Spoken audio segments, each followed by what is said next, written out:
ఈ భూతానికి ఏ లక్షణం ఉంటుంది చెప్పండి? నేను తరించినప్పుడు వీళ్ళు తరించడం ఎందుకని? అందుకని ఎవరు వస్తుంటే ఆ భూతం ఏంటి పిలుస్తుంది, ఏనాయన పోతాను, ఏం లేదు ఆ గురువుల వారిని దర్శిస్తామని. ఆయనకి ఏం రాదు నాయన.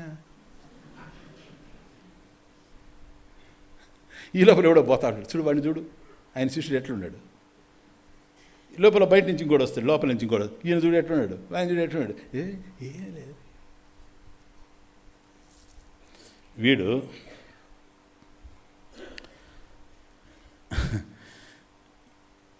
నాకు బోధించాల్సింది ఈ వ్యక్తి కాదు, జోడు తమాషా. ఎందుకంటే వీడు శాస్త్రం అంతా చదువులా. వీడు ఆఫ్టర్ ఆల్ మన మార్గంలో ప్రతిబంధకాలు సృష్టించే వాళ్ళు 1000 మంది ఉంటారు. గురు శిష్యుల మధ్య ఎంతమంది అన్నా ఉంటారు. ఈ రహస్యం తెలుసుకోవడమే గురు పూర్ణిమ. వీడు అందువల్ల ఈవిడ నా మనసు చెడగొడతా ఉంది. ఈ భూతం నేనే డైరెక్ట్గా వెళ్ళి తెలుసుకుంటాను, ఆయన మహానుభావుడు అంటూ లోపలికి వెళ్ళాడు. వీడు అన్నీ చదివి ఉండాడని అది ఇది తెలుసు. టీవీలో ఎక్కువ మాట్లాడుతుంటాడు. చూడగానే గురువు అందరితో మాట్లాడుతూ దర్శనాలు, వాడిని ఏం పట్టించుకోలేదు. అప్పటికే వాడికి కొద్దిగా పెరిగింది. ఏంటిది, ఇతను సామాన్యుడు, అతను సామాన్యుడు, ఆవిడ సామాన్యం, వీళ్ళు సామాన్యం, వీళ్ళతో ఏమో తెగ మాట్లాడేస్తూ ఉన్నాడు. నేను వస్తే కూడా నన్ను గురించి తెలుసు కదా, ఈయన కూడా టీవీ చూస్తాడు కదా, నాతో ఏం మాట్లాడడం లేదేంటి? ఓహో అవును, పోన్లేండి. ఎందుకని? ఆయన స్థాయిలో మనం నిర్ణయించలేం. చూడండి ఇక్కడ వరకు ఓకే, ఆయన స్థాయిలో మనం నిర్ణయించలేం. మహానుభావుడు, ఆయన దర్శనమే పుణ్యం అని. స్వామి నమస్తే, నేను ఉపనిషత్తులు చూశాను, ఇది చూశాను, బ్రహ్మసూత్రాలు చూశాను, శారీరక మీమాంస. ఆయన మధ్యలో డైవర్ట్ అయిపోయి ఎవరితోనో మాట్లాడుతున్నాను. ఇంకా వాడికి స్టార్ట్ అయింది, పూర్వజన్మలంతా వ్యవహారం స్టార్ట్ అయింది. అప్పుడు అనుకున్నాడు, ఈయన గురించి అందరూ చెప్పేదానికి ఇతను చూడడానికి ఏం సంబంధంగా లేదు. అందరూ ఈయన మహానుభావుడు అంటే ఈయన చూడడానికి వస్తే ఈయన కుర్చీ చాలా కాస్ట్లీగా కనపడుతుంది. చూసారా? ఎందుకని? ఇప్పుడు రమణ మహర్షి ఎట్లా కూర్చొని ఉన్నాడు అట్లా కూర్చోవచ్చు కదా ఈయన కూడా. వాడి థాట్ ఎప్పుడే ఏంలే, ఒక్క మెట్టే దిగేది. ప్రతి మనిషి ఒక్క మెట్టు దిగుతాడు. ఇప్పుడు రబ్బర్ బంతి పైన వేస్తాము, ఒక మెట్టు మీద పడుతుంది, ఇంకా ఆగమనండి దాన్ని. టొప్పో టొప్పో టొప్పో టొప్పో కట్ట కోటి కేటి కొట్టే.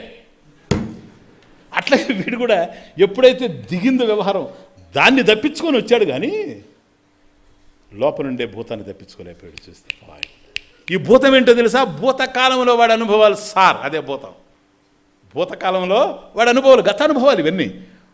తర్వాత అనుకున్నాడు, వాళ్ళతో మాట్లాడడానికి, నాతో మాట్లాడకపోవడానికి కారణాలు ఏదో ఉంటాయి. ఏముంటాయి అబ్బా? నా శాస్త్రానుభవంలో నుంచి చూస్తామని ఆలోచించాడు.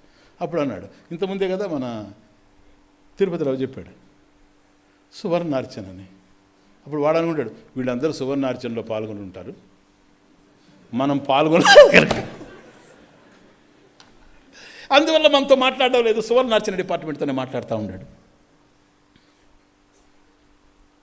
ఈ విధంగా వాడి కలిగి తర్వాత చూస్తాడు, ఈయన షర్ట్ కూడా కాస్ట్లీ కనపడతా ఉంది. అసలు వాచ్ ఎందుకు, కాలం ఎందుకు? కాలాతీతుడు కావాలనుకునేవాడికి, కాలాతీతుడు కావాలనుకునేవాడికి కాలం చూపించే వాచ్ ఎందుకు? ఇంకా పోతా ఉంది ఇట్లా. ఒక దశలో అనుకున్నాడు,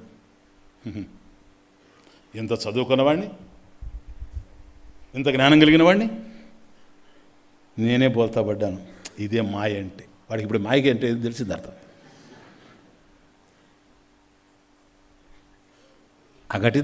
ఘటినా పటీయసి మాయ వాడికి ఇప్పుడు అర్థమైపోయింది. అప్పుడు వాడు అన్నాడు, ఇంక అనవసరం ఇక్కడ, సరేనా, అజ్ఞానులకి అయిన గురువు కానీ నాలాంటి వివేకవంతులకు కాదని పోతూ ఉన్నాడు. వాడు వచ్చినప్పుడు ఆయన పట్టించుకోలేదు, వాడు పోతున్న ఆయన పట్టించుకోలేదు, మధ్యలో పట్టించుకోలేదు, అయిపోయింది. వాడు వెనకున్నాడు కనుక శిష్యుడికి వాడు కనపడలేదు, ఈయనకే కనపడుతున్నాడు. వాడు వచ్చింది కూడా తెలియదు, పోయింది కూడా తెలియదు, అయిపోయింది.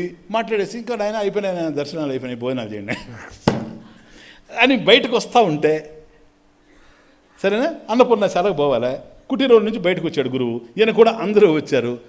అక్కడ బయట దూరంగా ఆ భూతం కనపడతా ఉంది. ఎవరికి? గురువు అంటాడు, ఏయ్ కమ్ హియర్. ఎందుకు వాడిని అంత టెంప్ట్ చేసావు? వాడిని దారి మళ్ళించాలని నువ్వు ఎందుకు టెంప్ట్ చేశావు?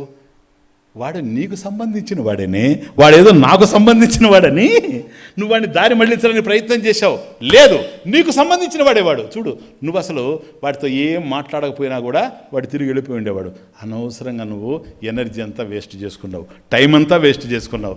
వాడు గురువుల సంతతికి సంబంధించిన వాడు కాదే, భూతాల సంపదకి సంబంధించినటువంటి వాడు. ఎందుకని వాడి భూతకాలంలో అనుభవాలు ఆ విధంగా ఉన్నాయి. ఇదిగో పోయినాడు చూసావా అని గురువు ఆ భూతంతో చెప్తూ ఉన్నాడు. ఎందుకనే తెలుసా? వాడు సమస్తాన్ని వదిలిపెట్టాడు. చేసే సాధక, తల్లిదండ్రులను వదిలిపెట్టాడు, భార్యాపిల్లలను వదిలిపెట్టాడు, ఆస్తిపాస్తులను వదిలిపెట్టాడు, అన్నిటినీ వదిలిపెట్టాడు. కానీ వాడి ఆలోచనలని, వాడి భావాలని, వాడికి నోషన్స్ ఏవైతే ఉన్నాయో వాటిని డ్రాప్ చేయలేదు. అందువల్ల వాటిలో నుంచి చూచాడు కనుక గురువు ఈ విధంగా అర్థం కాకుండా పోయాడు. ఇప్పుడు వాడికి విశ్వాసం కుదరలేదు కనుక జ్ఞానం రా. కాబట్టి గురువు మీద పూర్ణ విశ్వాసం ఉండాలి. నువ్వు ఉద్యమ స్ఫూర్తితో సాధన చేయాలి. కేవలం గురువు గొప్పవాడైనంత మాత్రాన నేను తరించిపోను, నేను సాధన చేయాలి, నేను జ్ఞానాన్ని పొందాలి, నా జ్ఞానంతోనే నేను తరించాలి, గురువు నాకు జ్ఞానం ఇస్తే నా అదృష్టం. అలాంటి వాడు దొరకడం. కానీ నా ప్రయత్నం సుస్థిరంగా ఉండాలి. ఇది శిష్టాచార సంప్రదాయంలో గురు శిష్య సంబంధం. సరేనా? ఈ గురు శిష్య సంబంధాన్ని స్థిరపరిచేది గురు పూర్ణిమ. గురు పూర్ణిమ సందర్భంగా ప్రవచనాలు ప్రారంభమైనాయి. దేనికి? ఈ గురు శిష్య సంబంధంలో వైభవం అంతా ఏంటి? నేను ఏ ఆవేశాలతో అయితే ఉన్నానో ఆ ఆవేశాల స్థానంలో దివ్యమైన ఆలోచనలు తొంగి చూడాలని. ఫస్ట్ పాయింట్, దివ్యమైన ఆలోచనలు తొంగి చూడాలి. ఆవేశాలు కాదు నాకు కావాల్సింది, ఆలోచనలు కావాలి. ఏ విశ్వాసం అయితే లోపించిందో దాన్ని నేను పెంపొందించుకోవాలి. ఏ భావాలు నాకు వంట పడితే ఇంతవరకు నా జీవితంలో ఉన్న చీకట్లన్నీ కూడా అదృశ్యమైపోతాయో, వెలుగులన్నీ దివ్యంగా విరబోస్తాయో, దానికి శ్రీకారం చుడుతూ ఈరోజు జ్యోతి ప్రజ్వలన చేశాం. ఇంకా వెలుగుతూనే ఉంది, తర్వాత ఆరిపోతుంది, అది వేరే విషయం. కానీ బాహ్యంలో ఏ జ్యోతినైతే మనం వెలిగించామో, గురు పూర్ణిమ లోపల ఈ సప్తాహంలో బాహ్యంలో మనం వెలిగించినటువంటి ఆ జ్యోతి, ఆ దివ్య దీప కిరణాలు అలా అలా అలా అలా భావాల రూపంలో కదిలి భావ పరంపరగా మనలోకి చెలించి ఆంతర్యంలో వెలిగిస్తే అది జీవన జ్యోతి అవుతుంది. మన జీవనంలో ఒక జ్యోతి వెలగాలి. ఈ విధంగా వెలిగే దీపం మరొక దీపాన్ని వెలిగించినట్టుగా జ్ఞానం కలిగినటువంటి గురువు మరొక గురువుని తయారు చేస్తూ, శిష్యుని తనంతటి వాడుగా చేస్తూ పోయేటువంటి విశిష్టమైనటువంటి పవిత్రమైనటువంటి సంస్కృతి భారతీయ సంస్కృతి, ఆర్ష సంస్కృతి. దీనికి ప్రతిరూపంగా మనకు గురు పూర్ణిమ కనపడుతుంది. కాబట్టి ఎవరికి ఏ పండగ అయినా గొప్పది కావచ్చు, కానీ శిష్యులకు మాత్రం గురు పూర్ణిమ ఒక్కటే పండగ. ఎందుకని? ఆ పండగలన్నీ తినడానికి పనికి వస్తాయి, ఇది వినడానికి పనికి వస్తుంది. సరేనా? తినింది శక్తి కాదు, వినింది శక్తి. పశువుకి తినింది బలం, మనిషికి వినింది బలం. కాబట్టి ఎంతగా మనం శ్రవణం చేస్తే ఇది మనకంత బలం. ఇది మనది శ్రవణ పరంపర, గురు శిష్య పరంపర, శ్రవణ పరంపర. ఇది వేదవాణి. జ్ఞానం, కొద్ది వివేకం కలిగిన ప్రతి ఒక్కరిని కదిలించినటువంటి వాణి వేదవాణి. ఈరోజు ఇంత వైభవపేతమైనటువంటి సంస్కృతిలో తరతరాలుగా యుగ యుగాలుగా ఎందరినో తరింపజేసినటువంటి ఈ ఆర్ష విజ్ఞానం అన్నిటికీ కాలదోషం పట్టినట్టు దీనికి కూడా బట్టి వెర్రితలలేస్తున్నటువంటి ఈ రోజుల్లో ఇంకా అక్కడక్కడ జ్ఞానం కావాలి అనుకునేటువంటి జిజ్ఞాసులందరూ యథార్థ తత్వం తెలిసినటువంటి మూర్ఛువులు అందరూ ఏదో మతాబుల కాంతిలాగా ఒక క్షణాన వెలిగి ఆరిపోయేటువంటి చీకటి కోణాల్లో ప్రయాణం చేయకుండా దివ్యమైనటువంటి ఈ ఆర్ష సంస్కృతిలో ప్రయాణం చేసి తరిస్తూ ఉన్నారు. అది శాతం తక్కువే కావచ్చు. భారతదేశంలో ఈరోజు కొన్ని ఆశ్రమాలే ఆ మార్గంలో ఉన్నాయి. కొందరు గురువులు మాత్రమే ఆ పంథాలో ఉండారు. మిగతా వాళ్ళకి వేరే వేరే అయిపోయినాయి. ఇది వాళ్ళు పాడవడమే కాకుండా ఇతరులు కూడా పాడేటువంటి పరిస్థితి ఉంది.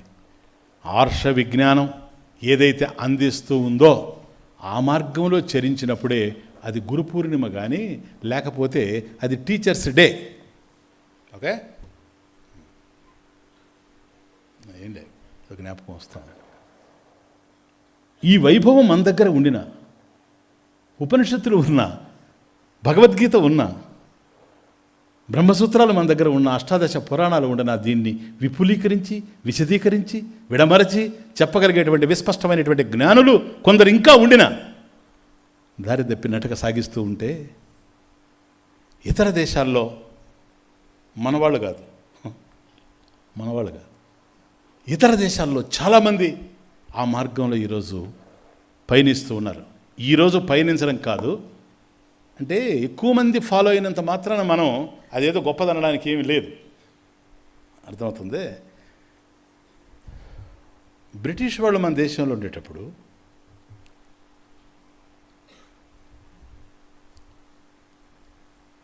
First governor general of India, మనం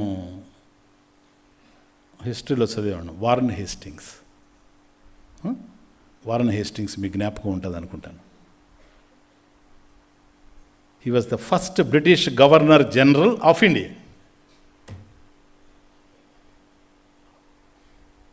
మహామేధావి వారన్ హేస్టింగ్స్. అతడు భగవద్గీతను చూసిన తర్వాత, అంటే చదివిన తర్వాత అతనికి ఏం జరిగి ఉంటుంది, కొద్దిగా ఏదో ట్రాన్స్లేషన్స్ చదివి ఉంటాడేమో కదా. ఇప్పుడు మనం పోయినంత డీప్గా భగవద్గీతలోకి వెళ్ళలేరు వాళ్ళు, ఫారినర్స్, వెస్టర్నర్స్ పాపం.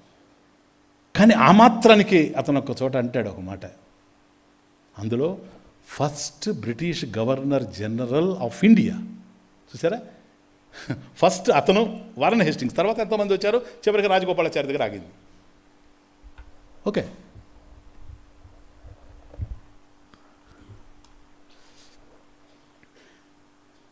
the writers of the Indian philosophies will survive. The writers of the Indian philosophies will survive when the British dominion in India shall have long ceased to exist, and the sources of which it yielded in wealth and power are not lost to remembrance. Wealth and power are not lost to remembrance. What a wonderful, amazing. ఎంతమంది ఋషి బిడ్డలు ఈ మాట మాట్లాడగలరో. భగవద్గీత చదివిన తర్వాత ఆ మాట అన్నాడు. ఏంటో తెలుసా, ఈ భారతదేశంలో, ఇప్పుడు నేను చెప్పిన సెంటెన్స్ భావం చెప్తున్నా, ఈ భారతదేశంలో బ్రిటిష్ పరిపాలన అంతమైపోయిన తరువాత దాని ఐశ్వర్యం, పవరు, వెల్త్, దాని ఐశ్వర్యం, దాని అధికారం జ్ఞాపకం పెట్టుకోవడానికి కూడా వీలు లేని విధంగా మరుగున పడిపోయినటువంటి చాలా కాలం తర్వాత కూడా భారతీయ తత్వశాస్త్రాలను అందించినటువంటి మహర్షులు, రచయితలు చిరస్థాయిగా ఉంటారు. The writers of the Indian philosophies will survive when the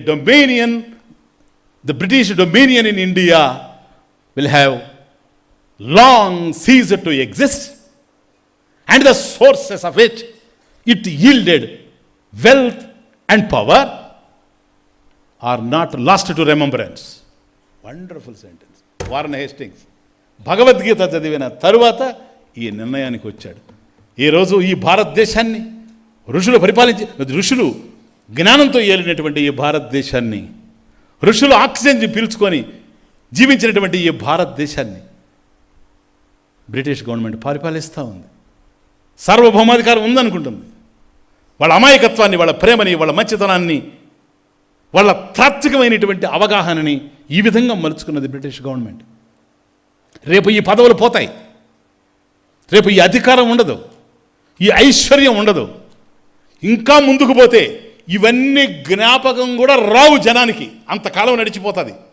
ఒకప్పుడు భారతదేశాన్ని బ్రిటిష్ గవర్నమెంట్ పరిపాలించింది అనేది కూడా స్మృతిలో లేనంత దూరం వెళ్ళిపోయిన తర్వాత కూడా ఇవన్నీ లేకపోయినా ఆ భారతీయ శాస్త్రాల్ని ఎవరైతే అందించారో ఆ మహర్షులు మాత్రం చిరస్థాయిగా ఉంటారు. ఇది వేద వైభవం, ఇది ఆర్ష విద్యా వైభవం. మహాసంస్కృతిలో మనకు గురువులు లభ్యమయ్యారు, ఆచార్యులు లభ్యమయ్యారు, మన జీవితాలు ధన్యమైనవి. అందుకనే ఒక్కొక్కసారి అర్థం కాకపోతే నాకు కూడా అహంకారం అనిపిస్తుంటుంది ఒక్కోసారి. కానీ వాస్తవంలో హృదయంలో నుంచి కదిలినటువంటి మాట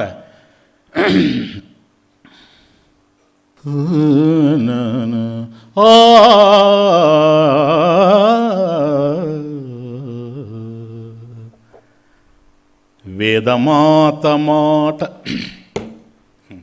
వస్తుంది. వేదమాత మాట నా బ్రతుకు బాట, వేదమాత మాట నా బ్రతుకు బాట, పలుకు పలుకులోన వేదాంత ఊట,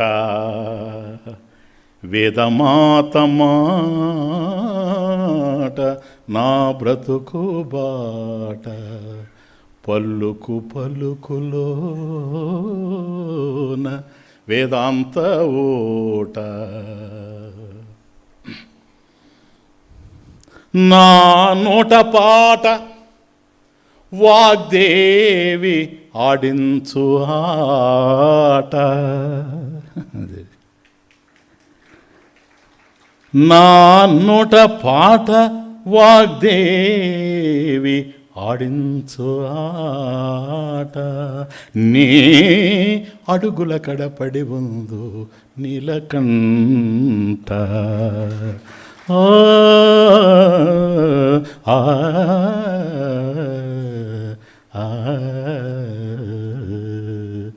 ఓం శ్రీ సద్గురుభ్యో నమః.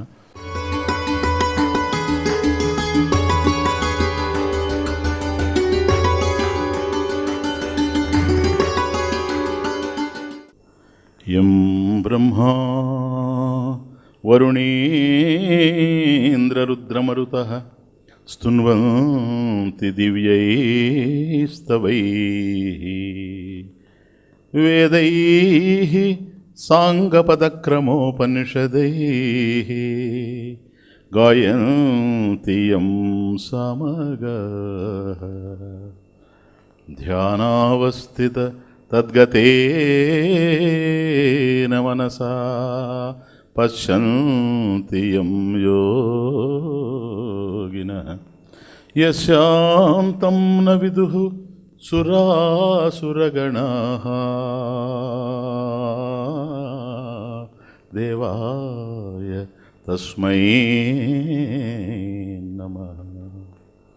కృష్ణాయ వాసుదేవాయ దేవకీ నందనాయ చ నందగోపకుమారాయ గోవిందాయ నమో నమః. శృతిస్మృతిపురాణానాం ఆలయం కరుణాలయం, నమామి భగవత్పాదం శంకరం లోకశంకరం. ఓ ఈరోజు ఇక్కడ ఇలా ఉంటామని ఒకప్పుడు మీలో ఎవరైనా ఆలోచించారా? సూటి ప్రశ్న. ఈరోజు ఇక్కడ ఎలాగైతే ఉన్నారో ఆ విధంగా శృతి మందిరం ఒకటి ఉంటుందని, అక్కడ కూర్చొని శాస్త్రాన్ని అధ్యయనం చేస్తామని గతంలో మీలో ఎవరైనా ఎప్పుడైనా ఊహించారా అని అడుగుతున్నా. లేదు. దీని వెనక ఒక పెద్ద కథ కనిపిస్తుంది ఆలోచిస్తే. ఇక్కడ ఉండేటువంటి వాళ్ళల్లో స్వామీజీతో ఒక 10 సంవత్సరాలుగా పరిచయం అయిన వాళ్ళు, 5 సంవత్సరాలుగా పరిచయం ఉండేవాళ్ళు, 20 సంవత్సరాలుగా పరిచయం ఉండేవాళ్ళు, 30 సంవత్సరాలుగా పరిచయం అయి ఉండేవాళ్ళు. అంతకు పూర్వం కూడా నేను ఉపన్యాసాలు చెబుతూ ఉండినా ఇది ఇక్కడున్న వాళ్ళలో ఒక 3-4 కనిపిస్తున్నారు నాకు. అంతకుముందు విన్నవాళ్ళు ఎక్కువ శాతం 30 సంవత్సరాల నుంచి వింటున్నటువంటి వాళ్ళే కనిపిస్తూ ఉన్నారు. వాళ్ళు 10 అయినా 20 అయినా 30 అయినా ఇది ఎలా జరిగింది ఇక్కడికి రావడం అనేది అని ఆలోచించినప్పుడు, ఎప్పుడో ఒకప్పుడు 10 సంవత్సరాల క్రితమో ఒక ప్రాంతానికి, 20 సంవత్సరాల క్రితం ఒక ఊరికి, 15 సంవత్సరాల క్రితం మరొక ఊరికి జ్ఞానయజ్ఞం నిర్వహించడానికి నేను వచ్చాను. అలా వచ్చినప్పుడు ఎవరో చెప్పారు, లేక మీకై మీరు తెలుసుకొని ఉంటారు. ఆ రోజుల్లో ఇంత ప్రచారాలు కూడా లేవు. ఎవరో చెబుతున్నారట, ఫలానా గ్రౌండ్లో భగవద్గీతను గురించి చెబుతున్నారట, ఉపనిషత్తుని గురించి చెబుతున్నారట, ఒకసారి విందాం అని ఇతరులు చెప్పగానో లేక మీకై మీరో ఆ మైదానానికి వచ్చి ఉంటారు. ఇది చరిత్ర. అలా వచ్చిన తరువాత అక్కడ నా ఉపన్యాసాలు వినుంటారు, విని ఆకర్షింపబడి ఉంటారు. మన జీవితానికి ఈ ఉపన్యాసాలకి ఏదో కొద్దిగా లంకె ఉన్నట్టుగానే తెలుస్తూ ఉంది. ఇవి ఏవో వినదగినవే, వీటి ఉపయోగం ఏదో ఉండేటట్టుగా ఉంది అన్నంత మాత్రమే మీకు ఆ రోజుల్లో ఇన్ఫర్మేషన్ అంది ఉంటుంది అనుకుంటున్నాను నేను. ఆ తరువాత చివరికి వచ్చి యజ్ఞం సమాప్తి అయినప్పుడు అక్కడ ఒక సత్సంగం ఏర్పడింది అని తెలుసుకున్న తర్వాత, ఈ సత్సంగంలో కనుక మనం సభ్యులుగా చేరితే ఈ స్వామీజీ యొక్క గైడెన్స్ మనకు ఉంటుందేమో, దీనివల్ల ఇప్పుడు ఏదైతే మన నడక కొనసాగుతూ ఉందో ఇది ఇంకా కాస్త ఉత్సాహంగా ఉజ్వలంగా సాగుతుందేమో, దీనివల్ల నాకు ఉపయుక్తంగా ఉంటుందేమో అని అభిప్రాయపడి సత్సంగంలో సభ్యులై ఉంటారు. ఆ తరువాత నా యొక్క మార్గంలోకి వచ్చారు గనక కొనసాగుతూ ఉంటారు. ఇది జరిగినటువంటి కథ. ఒకసారి ఆలోచిస్తే ఎవరిదైనా అంతే. కనుక ఎవరో ఆ మైదానంలో ఉపన్యాసం చెబుతూ ఉండారు మన పట్టణంలో అనే మాట వినక ముందు మీకు నాకు సంబంధం లేదు. అప్పుడు ఇక్కడికి శృతి మందిరానికి రావడం అంటూ ఉంటుంది అని మీరు ఊహించడం అనేది హాస్యాస్పదం కదా. ఎట్లా ఊహిస్తారు? ప్రాక్టికల్ కాదు అది. అసలే తెలియదు మీకు, నేనే తెలియదు, శృతి మందిరమే లేదు. కనుక ఇక్కడికి రావడం అనేటువంటిది ఆ స్థాయిలో, ఆ కాలంలో, ఆ సమయంలో మీరు ఊహించి ఉండరు. ఓకే. అయితే సత్సంగంలో చేరిన తర్వాత అన్ని వేల మంది ఉపన్యాసాలు విన్నారు కదా, మీరే ఒక 200 మంది ఎందుకు చేరారు సత్సంగంలో? ఒకటి. సరే, మీతో పాటుగా సత్సంగంలో చేరినటువంటి వాళ్ళు కొందరు దూరం అయిపోయినారు కదా, అసలు కాలం చేరించడం వేరే విషయం. మాకు అవసరం లేదు అంటే వాళ్ళకి అనిపించి ఉంటుంది, ఈ సత్సంగం వల్ల మనం డెవలప్ కాలేము, ఇంకేదో చూసుకుంటాం అనుకుని ఉంటారు, లేకపోతే వీలు కాకుండా ఉంటుందో. ఇప్పుడు వాళ్ళు లేరు మీ మధ్యలో, కానీ కొందరు మాత్రం కొనసాగుతూనే ఉన్నారు. ఈ విధంగా ఉద్యమం అనేటువంటిది కొంతకాలం నడిచి ఉంటుంది. అట్లాగే ఆశ్రమం ఉంటే, ధవళేశ్వరం ఆశ్రమం ఉంటే, లేదా ఈ ఆశ్రమం ఉంటే, లేదా విశాఖపట్నం, ఏదో ఈ ఆశ్రమాల్లో కొంతకాలం కొందరు చేరి కొనసాగుతూ ఉంటారు. ఆ తర్వాత కొందరు వెళ్ళి ఉంటారు, మళ్ళీ కొత్త వాళ్ళు వస్తూ ఉంటారు, మళ్ళీ కొత్త వాళ్ళు పోతూ ఉంటారు. అర్థమవుతుంది? సత్సంగాల్లో కొత్త వాళ్ళు వస్తూ ఉంటారు, కొత్త వాళ్ళు పోతూ ఉంటారు, మూమెంట్లో కొత్త వాళ్ళు వస్తూ ఉంటారు, కొత్త వాళ్ళు పోతూ ఉంటారు. కానీ ఇవన్నీ జరుగుతూ ఉంటాయి. కాకపోతే వీళ్ళందరికీ ఎవరు ఉన్నారు, ఎవరు వెళ్ళారని ఇదేం లేదు, ఉండేది ఒకటే. ఈ ఉపాధి ఉంటే అన్నీ ఉంటాయి, లేకపోతే ఈ ఉపాధి లేనప్పుడు వేరైపోతుంది, అంతే, ఇంకెళ్ళి. కనుక దీని మీద ఆధారపడి ఉంది. కానీ నేను మిమ్మల్ని అడుగుతున్నది ఏంటంటే, ఇక్కడ ఉంటాము అని ఆ రోజు మీరు ఊహించారా? లేదు. కానీ ఈరోజు ఇక్కడ ఉండి ఉపన్యాసాలు వింటున్నారు, ప్రభావితం అవుతూ ఉన్నారు. I'm happy.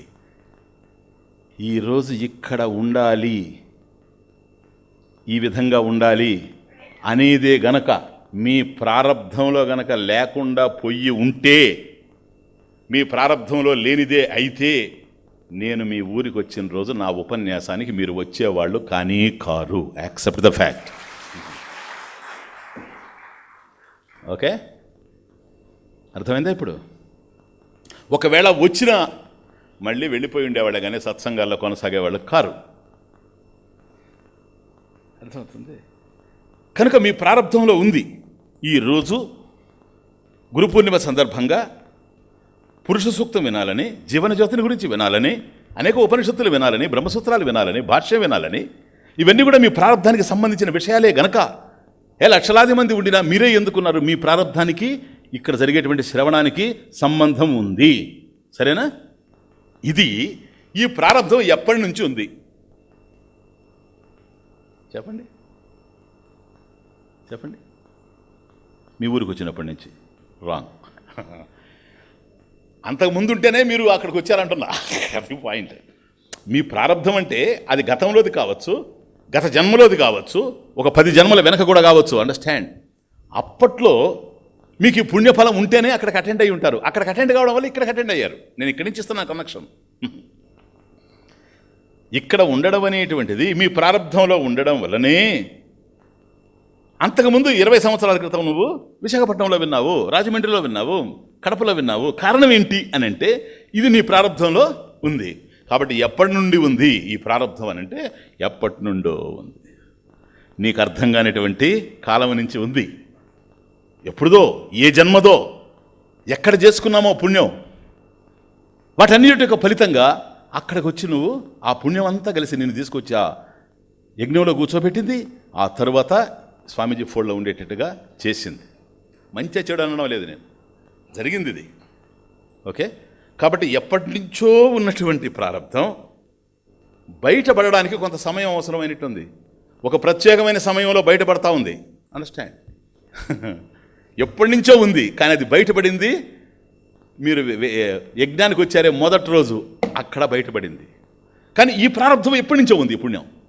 పుణ్యం నేను ఏ జన్మలో చేసుకున్నావో నువ్వు, కానీ అది వెయిట్ చేస్తూ వచ్చింది. కాబట్టి నువ్వు జరగాలి అంటే జరగదు, దానంతటది బయటపడేటువంటి సమయం వస్తుంది. ఇది ప్రారబ్ధం యొక్క వైభవం. అండర్స్టాండ్? నేను పుణ్యం చేశాను, నాకు మంచి జరిగిపోవాలి, నేను పాపం చేశాను, ఇంకా చెడు జరగలేదే, నీ వల్ల కాదు. దీని వెనక ధర్మాలు ఉన్నాయి, నియతి ఉంది, ఆర్డర్ ఉంది. కాబట్టి నియంత ఉండాడు. యోయత్ కర్త సతజ్ఞ. ఈ సృష్టిని తయారు చేసిన వాడికి ఈ సృష్టికి సంబంధించిన జ్ఞానం ఉంది. ఎవరికి ఏమి ఇవ్వాలో తెలుసు, ఎప్పుడు ఇవ్వాలో తెలుసు, ఎలా ఇవ్వాలో తెలుసు, ఎందుకు ఇవ్వాలో తెలుసు.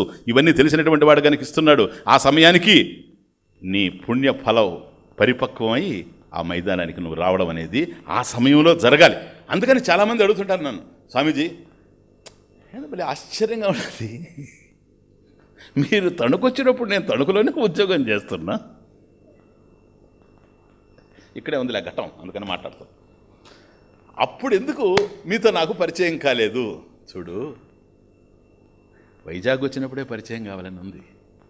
అందువల్ల తణుకు వచ్చినప్పుడు అక్కడే ఉండినా నువ్వు వెళ్ళలేవు. ఎందుకంటే తణుకు యజ్ఞం చిన్నది కాదు, క్రిక్కిరిసిపోయింది జనం. 18 రోజులు చెప్పాను అప్పట్లో, మార్నింగ్ ఈవినింగ్, 2వ అధ్యాయం, సాయంత్రం ఆత్మబోధ, ఉదయం చెప్పాను. వేలాది జనం స్వామీజీని ఇప్పటికి కూడా నా జ్ఞాపకం. తణుకులో బ్రహ్మాండమైనటువంటి రథం కట్టి ఊరేగించారు ఆ రోజుల్లో. అది తెలియకుండా పోయే అవకాశమే లేదు. కానీ అన్ని వేల మంది పాల్గొన్న మనకు తెలియపోవడానికి మన ప్రారంధం ఉంది, కానీ అన్ఫోల్డ్ అయ్యే టైం రాలేదు. ప్రారంధం ఎక్కడది బయటపడాలనో అక్కడే బయటపడుతుంది కనుక ఆ సమయంలోనే బయటపడుతుంది. అందువల్ల మనకు ఒక టిపికల్ ఎక్స్ప్రెషన్ ఉన్నది మన పెద్దవాళ్ళ దగ్గర.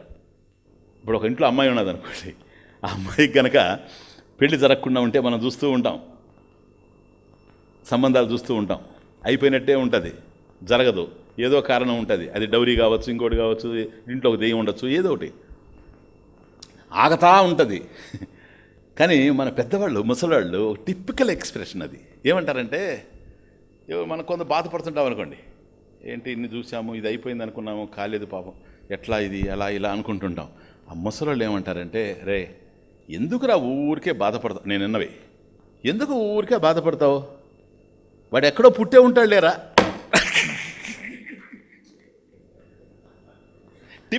ఎక్స్ప్రెషన్. వాడెక్కడో పుట్టే ఉంటాడులే. ఎవరు? ఈ అమ్మాయికి భర్త. ఎందుకనంటే ఆ రోజుల్లో భర్త పెద్దవాడు, భార్య చిన్నదిగా ఉండేది కనుక ఆ ఎక్స్ప్రెషన్. నేను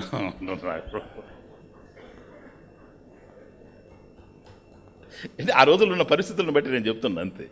నేను కూడా ఓల్డ్ మ్యానే కదా ఇప్పుడు, ఓల్డ్ కస్టమ్స్ అని చెప్తున్నా. కనుక వాడు ఎక్కడో పుట్టే ఉంటాడు అని అంటే ఏంటిదని అర్థం. కాబట్టి ఈ అమ్మాయికి భర్త అయ్యేటువంటి వాడు ఎక్కడో ఉండాడు, స్వయం దేవదత్త, కానీ మనకు తెలియడం లేదు. కాబట్టి అంటే మనమేమో చూస్తున్నాం ఇవన్నీ, మన ప్రయత్నాలు అయితే జరుగుతూ ఉన్నాయి. మన ప్రయత్నాలు జరుగుతూ ఉండినా వాడు ఇంకా బయటపడలేదు. ఎందుకో తెలుసా? వాడు పుట్టే ఉండాడు, బయటపడవలసినటువంటి సమయంలోనే బయటపడతాడు. అదే సమాజం. ఈ అమ్మాయికి ఎప్పుడైతే పెళ్లి జరగాల్సినటువంటి పరిస్థితి ఉందో అప్పుడు వాడెవడో బయటకు వస్తాడు. వాడెవడు? ఈ అమ్మాయి ప్రారంభ ఫలం. పెళ్ళైన తర్వాత తెలుస్తుంది అది. ఈ ప్రారంభం ఎప్పుడుదో సరేనా, వాడు బయటపడే టైం ఉంటుంది. అర్థమైందే? అందువల్ల ఆ ప్రారంభం అంటే మొదట అన్నీ తెలియదు కదా. పెళ్లి చూపులు పోయినప్పుడు ఏం తెలుస్తుంది? వాడిని చూసినప్పుడు వాడు అంటుంటే ఈ అమ్మాయి కూడా ఎట్లున్నాడు నీకు నచ్చాడంటే తర్వాత తెలుస్తుంది. తర్వాత స్వామీజీ ఎక్కడ ఉన్నాడా అని. ఎందుకని చూస్తున్నాం స్వామీజీ మరి అప్పుడేదో ఇట్లాంటి. ఓకే, చూసావా? అందువల్ల ఎక్కడో పుట్టి ఉంటాడు వాడు అని అంటే ప్రారంభ ఫలం కనుక ఉంది. This is the point. కాబట్టి ఈ విధంగా మనం అనుకున్నవన్నీ జరగవు. జీవితంలో ఏవైతే జరుగుతూ ఉంటాయో అవి మనం అర్థం చేసుకోలేని విధంగా సన్నివేశాలు మలుపు తిరుగుతూ బ్రతుకు ఎక్కడికో పోతూ ఉంటుంది. నేను ఇది అనుకుంటాను, అది జరగదు. అది ప్రారంభంలో ఉంటే జరుగుతుంది, లేకపోతే జరిగేందుకు అవకాశం లేదు. ఇట్లా జీవితంలో నడుస్తూ ఉంటాయి. ఇది ఎందుకు జరిగింది, ఇది ఇలా జరగకుంటే బాగుండు, అది ఏ విధంగా జరుగుతుందో. కనుక ఏవి ఎందుకు జరుగుతున్నాయో నాకు అర్థం కావు, కానీ జరిగేవి మాత్రం జరిగిపోతానే ఉంటాయి. వీటి మధ్యలో నేను అనుకున్నవి జరగడం లేదు, ప్రారంభంలో ఏవైతే ఉన్నావో అవన్నీ కూడా జరుగుతున్నాయి. వీటి మధ్య నేను ఆనందంగా ఉండలేకపోతూ ఉన్నా. అందువల్ల నేను అభద్రతలో ఉన్నా. కనెక్షన్, నేను అభద్రతలో ఉన్నా. కాబట్టి బిడ్డ తాను అభద్రతలో ఉన్నది అని తనకు తెలుసు. ఇది ఫస్ట్ ఇంట్రొడక్షన్ మనం చూసింది. మొదటిది, నేను నిస్సహాయ స్థితిలో ఉన్నాను అని బిడ్డకు తెలుసు. అందువల్ల ఏడుస్తూ ఉంది. కానీ నేను పోయి ఎత్తుకుంటే రాలేదు. ఎందుకని? తనకు రక్షణ కావాలి, తల్లిదండ్రుల నుంచి కావాలి, కానీ నా నుండి కాదు. కనుక తనకు భద్రత లేదని తెలుసు, తను నిస్సహాయ స్థితిలో ఉందని తెలుసు, తనకు సహాయం కావాలని తెలుసు. కానీ అలా సహాయం అందించేటువంటి వ్యక్తుల మీద తనకు విశ్వాసం ఉండాలి. మొదట కాన్ఫిడెన్స్ ఉండాలి. అది తల్లిదండ్రుల మీద ఉందే కానీ నా మీద లేదు. కాబట్టి బిడ్డకి ఏ విధంగా అయితే తల్లిదండ్రుల మీదనే విశ్వాసం ఉందో అభద్రతను తొలగిస్తారని, అట్లాగే అందరినీ చూచినా కూడా తల్లిదండ్రుల కోసమే ఎట్లాగైతే ఏడుస్తూ ఉందో, పరీక్ష లోకాన్ కర్మచితాన్ బ్రాహ్మణ నిర్వేదమాయాత్ నాస్తి అకృత కృతేన తద్విజ్ఞానార్థం సహా గురుమేవ అభిగచ్చేత్ సమిత్పాణి శ్రోత్రియం బ్రహ్మనిష్టం. కాబట్టి అందరినీ చూచిన తర్వాత ఈయన వల్ల నాకు రక్షణ ఉంటుందేమో, నాకు అభద్రత ఉంది జీవితంలో, ఈ అభద్రత డాక్టర్ వల్ల పోతుందేమో, ఈ అభద్రత బ్యాంకు వల్ల పోతుందేమో, ఈ అభద్రత తాతగారు ఇచ్చే ఆస్తి వల్ల పోతుందేమో, ఇలా అనుకుంటూ వచ్చి ఇవన్నీ కాదు అని తెలిసిన తర్వాత సహా గురుం ఏవ అభిగచ్చేత్, అభిముఖ్య గచ్చేత్. వాడు గురువు దగ్గరకు పోతూ ఉన్నాడు. ఇంకా ఈయన తప్ప నాకు మరొక శరణ్యం లేదు అని బిడ్డ ఎట్లాగైతే తల్లిదండ్రుల దగ్గరికి పోతా ఉందో అట్లాగే గురువు దగ్గరకు పోతున్నాడు. ఇప్పుడు గురువు ఏం చేస్తాడు? వాడికి అభద్రత తొలగించాలి. అందువల్ల మా భయిష్ట విద్వాన్ తవ నాస్తి అపాయ, నీకేం భయం లేదు నాయన, నువ్వు కూర్చో, నీకేం అపాయం లేదు, నా దగ్గర ఉంది ఉపాయం. సంసార సింధోహో తరణే స్తుపాయ. కాబట్టి ఈ సంసారం అనేటువంటి మహాసాగరాన్ని దాటడానికి ఏ విధమైనటువంటి ఉపాయమో అది నా దగ్గర ఉంది. ఎందుకని? మోక్షం జ్ఞాన రూపంలో ఉంది కనుక నేను జ్ఞానాన్ని అందిస్తాను, నువ్వు మోక్షాన్ని పొందుతావు. మోక్షాన్ని పొందిన తర్వాత అది సర్వోపద్రవరహిత స్థితి. ఏ ఉపద్రవాలు ఇంక ఉండేందుకు అవకాశం లేదు, ఏ దుఃఖం ఉండేందుకు అవకాశం లేదు, ఏ కన్నీళ్లు ఉండేందుకు అవకాశం లేదు. నువ్వు ఆత్మవిధుడు అయిపోతావు, ఆప్తకాముడు అయిపోతావు. కమాన్ సిడాన్, కూర్చో మా భైష్ట. ఇప్పుడు ఏం చేస్తాడు గురువు? సద్గురువు అయితే ఏమీ చేయడు, బోధ తప్ప. గురువు కానివాడు అది తప్ప అన్నీ చేస్తాడు. అదొక్కటి చేయడు, ఇంకన్నీ చేస్తాడు. ఇంకా నుంచి పుస్తకాలు ప్రింట్ చేయడమేనా, క్యాసెట్లేనా, మరొకటి చేయొచ్చు. అవన్నీ ఇది జరుగుతుంది, జరగాల. ఎందుకంటే ఇది ప్రధానం, జ్ఞానం ప్రధానమైనటువంటి విషయం. ఎందుకంటే మోక్షం జ్ఞాన రూపంలో ఉంది కనుక. ఇప్పుడు గురువు బోధిస్తాడు. సబ్జెక్ట్ కనెక్షన్ చూడండి. గురువు బోధించినంత మాత్రాన్ని వీడికి అర్థమవుతుందా? అందువల్ల కొందరు సత్సంగాలు వదిలారు, కొందరు సత్సంగాల్లో ఉన్నారు. కొందరు ఆశ్రమాలు వదులుతారు, కొందరు ఆశ్రమాల్లో ఉంటారు. మళ్ళీ ఇప్పుడు కొందరు వదులుతారు, మళ్ళీ రేపు కొందరు వస్తారు. వీటి వెనక పుణ్యాలు ప్రారంభాలు ఉంటాయి. అర్థమైతే ఎవడ వదలడు. కాబట్టి గురువు బోధించినంత మాత్రాన అర్థం కావాలని లేదు. ఎందుకని? అర్థం చేసుకునేటువంటి మనసు వీడికి ఉండాలి. గురువు బోధించే విషయాన్ని అర్థం చేసుకునేటువంటి మనసు ఉండాలి. అగ్నికణాలు లాంటి తాత్విక విషయాలు న్యూస్ పేపర్ లాంటి మనసుల్లో నిలిచేందుకు అవకాశమే లేదు. స్వరాన్ని కింద పడిపోతాయి. అగ్నికణాలు తీసుకొచ్చి కనుక న్యూస్ పేపర్లో వేస్తే సరసరసరాన్ని కింద పడిపోతాయి, కాలిపోద్ది. కాబట్టి ఏదో పులిపాలు పట్టడానికి స్వర్ణపాత్ర కావాలంటారు. నేనేం పట్టలేదు, పులిని చూడలేదు. అట్లాగే సామాన్యమైనటువంటి పాత్రలో పులిపాలు నిలవవు, స్వర్ణపాత్ర కావాలి అని అంటూ ఉంటారు శాస్త్రంలో. అది ఎంతవరకు వాస్తవం అది లేదు. అట్లాగే గురువు బోధించేటువంటి జ్ఞానాన్ని అందుకోవడానికి వీడు ధరించాలంటే జ్ఞానం అందాలంటే వీడికి ఒక ప్రత్యేకమైనటువంటి మనసు ఉండాలి. ఈ మనసులో ఆందోళన లేకుండా ఉండాలి. ఈ మనసులో ఉద్రేకాలు లేకుండా ఉండాలి. ఈ మనసులో ఆవేశాలు లేకుండా ఉండాలి. ఈ మనసులో క్రౌర్యం లేకుండా ఉండాలి. ఈ మనసులో హింస లేకుండా ఉండాలి. ఈ మనసులో అభిమానం లేకుండా ఉండాలి. ఇవన్నీ తొలగితేనే పాల సముద్రంలాగా తయారవుతుంది మనసు. అటువంటి మనసుకే ఎక్కించగలడు కానీ శుద్ధ బుద్ధికి అందరికీ ఎక్కించేటువంటి అవకాశం లేదు లేదు లేదు కనుక ఉద్రేకాలు కలిగినటువంటి మనసు ఉద్యమాలు చేయడానికి పనికొస్తుంది, వేదాంతానికి కాదు.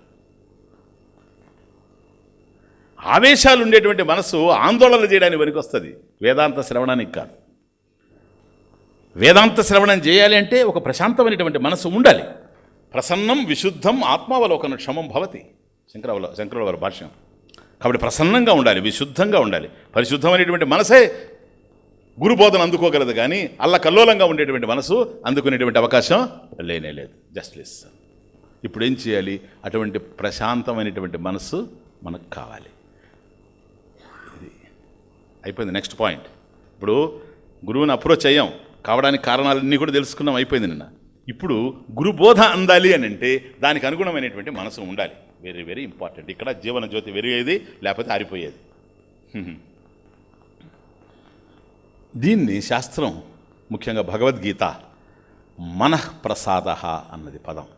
మనఃప్రసాద, మనఃప్రసాద సౌమ్యత్వం, 17వ అధ్యాయం. మనఃప్రసాద. మనఃప్రసాద అంటే ఏంటి? మనసః ప్రసాద అంటే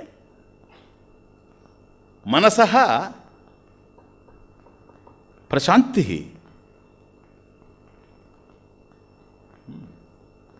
మనసులో ఒక ప్రశాంతత చోటు చేసుకొని ఉండడం, అది మనఃప్రసాదం.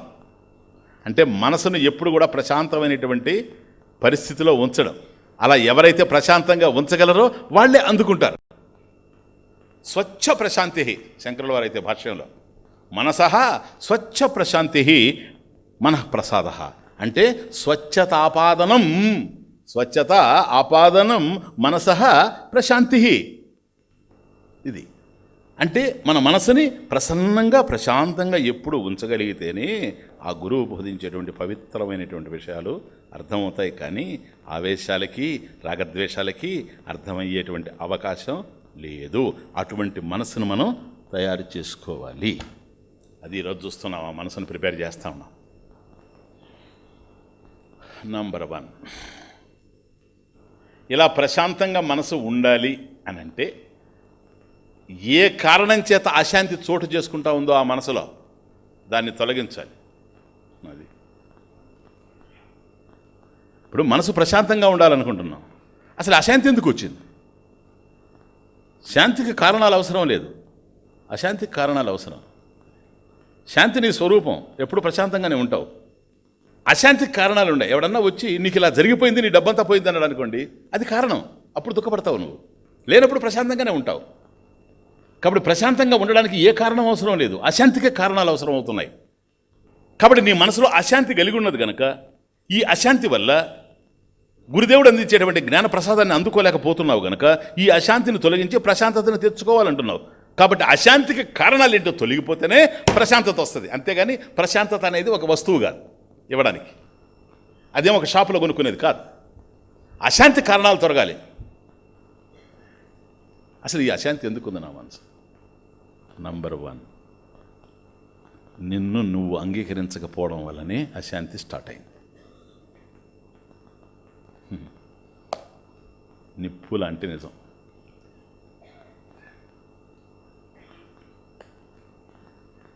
నిన్ను నువ్వు అంగీకరించలేకపోవడం.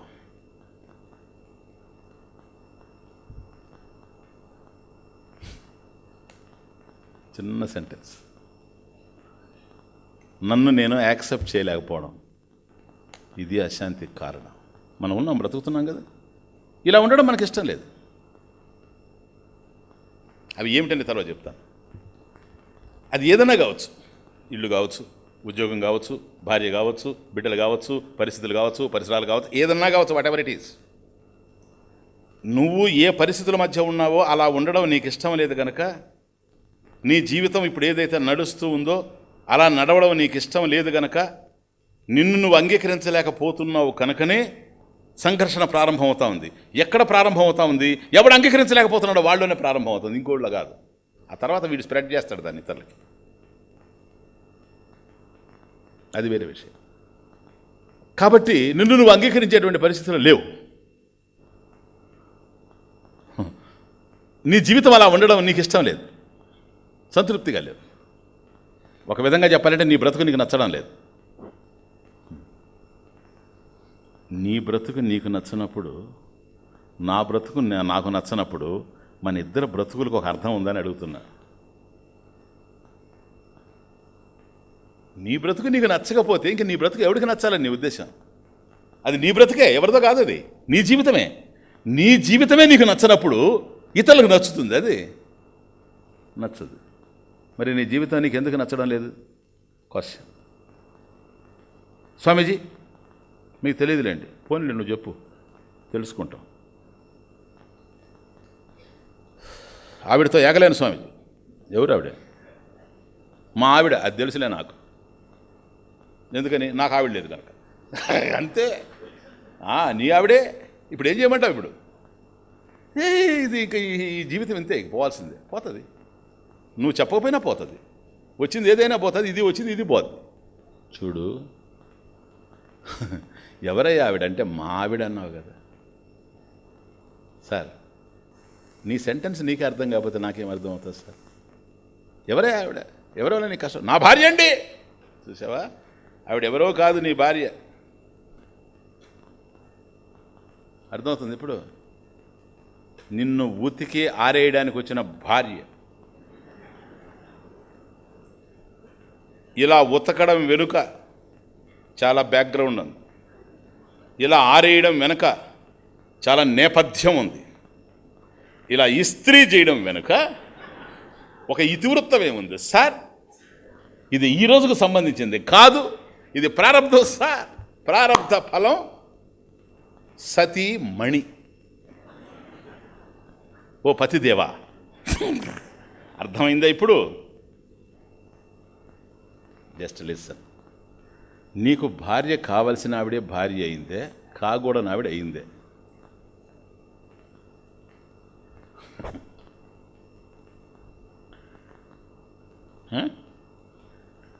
పుట్టే ఉంటాడులే ఎక్కడ అన్నాడు కదా ముసలాయన.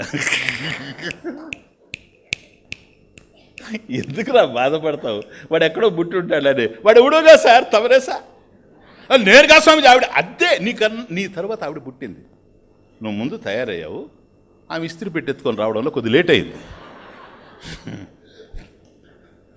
అర్థమవుతుంది. ఇప్పుడు ఏం చేయాలి నువ్వు చెప్పు, ఏం చేయాలి ఇప్పుడు? నేను కాపురం చేయనంటే ఎట్లా కుదరదు, ప్రారంభంలో ఉంది కనుక. నువ్వు కాపురం చేయనంటే ఆవిడంటే అది నేను చేస్తా. కాపురం మాత్రం చేసి తినాల్సిందే, పోవడానికి అవకాశం లేదు. ఎందుకని? ప్రారంభం అట్లుంది. యాక్సెప్ట్ చేసేయాల. ఓహో, గతంలో ఏదో జరిగింది, ఈవెనేదో నేను బాధలు పెట్టాను, కర్మఫలాలు ఎదురు చూస్తూ ఉన్నాయి. ఎవరి కర్మఫలాలో కాదు, నా కర్మఫలాలే. సరేనా? అంటే మనకు పరిస్థితులు ఏవైనా సరే, ఊరికనే మీకు ఎగ్జాంపుల్కి చెప్పాను భార్యని, ఏదైనా సరే మీకు ఎక్కడైనా అశాంతి కలిగితే దానికి కారణాలే మీకు కనపడుతూ ఉంటే అవి కేవలం మీ ప్రారంభ ఫలాలు, నా ప్రారంభ ఫలాలు, అంతకన్నా ఇంకేం లేదు. అర్థమవుతుందే? ఈ ప్రారంభ ఫలం ఎవరు ఇస్తున్నారు అని? పరమేశ్వరుడు ఇస్తున్నాడు, దైవం ఇస్తూ ఉన్నాడు. దైవం ఏమి ఇస్తున్నాడు? ధర్మ రూపంలో ఇస్తున్నాడు. ఇప్పుడు నా జీవితం బాగలేదు, ఇది నాకు అవసరం లేదు, నేను దీన్ని అంగీకరించను అని కనుక నువ్వు అంటే యాక్సెప్ట్ చేయడం లేదని అర్థం. నీ బ్రతుకుని నీవు యాక్సెప్ట్ చేయకపోతే, నా జీవితాన్ని నేను అంగీకరించకపోతే, నేను తృణీకరిస్తున్న దేన్నో తెలుసా? కర్మఫలాలనే.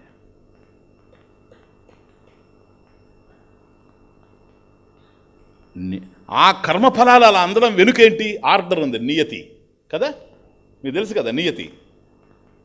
నియతిని నిరాకరిస్తున్నానని అర్థం. నియతిని నిరాకరిస్తున్నానంటే నియతి ఎవరి యొక్క అధీనంలో ఉంది? నియంత. నియంత ఎవరు? పరమేశ్వరుడు. ఆయన్ని కాదంటున్నానని అర్థం.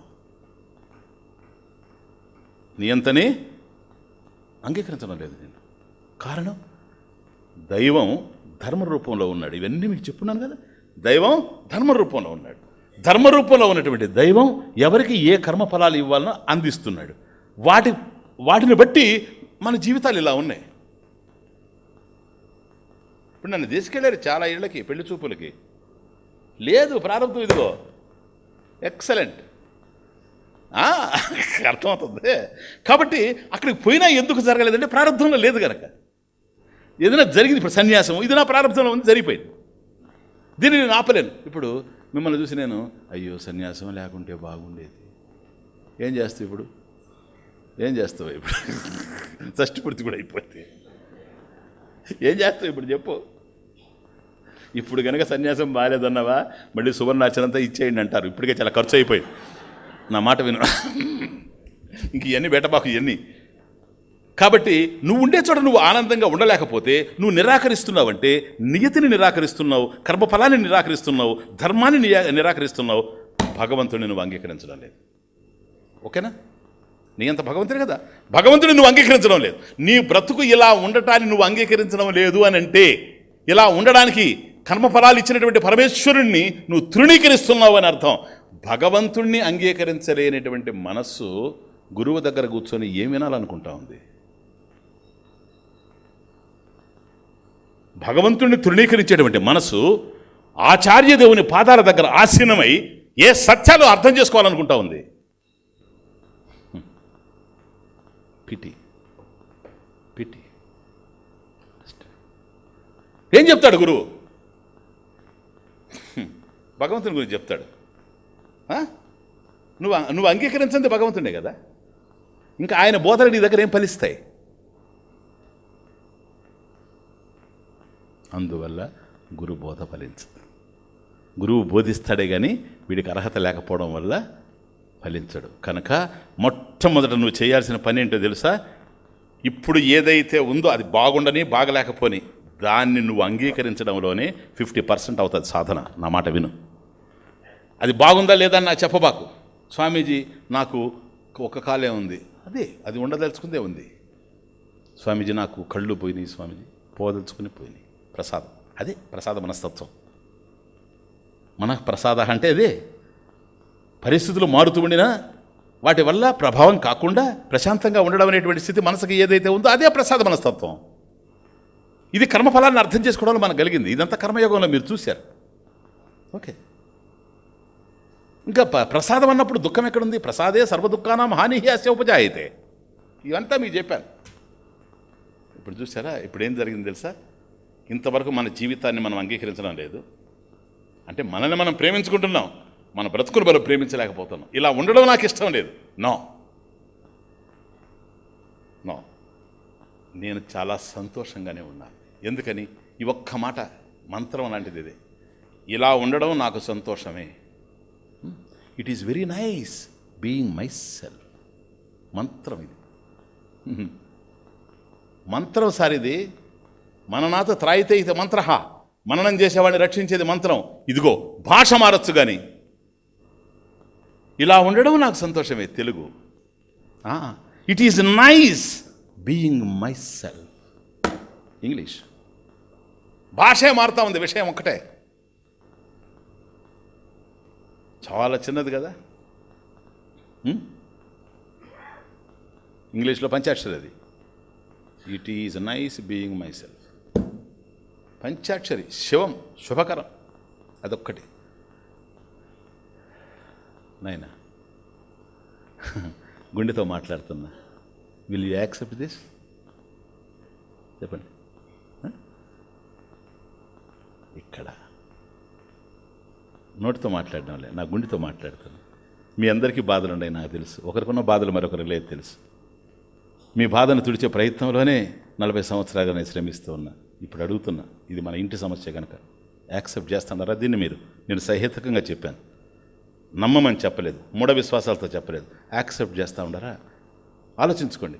మీరు కనుక ఇప్పుడు నేను చెప్పిన దాన్ని కనుక అంగీకరించారంటే ఈ క్షణం ఇక్కడ రాలిపోయినాయి మీ దుఃఖాలన్నీ, ఇంకేమి లేదు. ఎక్కడున్నాయి చెప్పండి, ఎక్కడున్నాయి చెప్పండి, ప్లీజ్ టెల్ మీ. నేనేం మీకేం బిలీఫ్ సిస్టమ్ చెప్పడం లేదు. మీరు ఇది నమ్మండి, అది నమ్మండి, అక్కడికి పోతారు, ఇక్కడికి పోతారు, లేకపోతే ఇట్లా అంటారు, ఇవన్నీ మాట్లాడడం లేదు. ఆ పిచ్చి చేష్టలు నాకు రావు. నేను లాజికల్గా చెప్తున్నాను.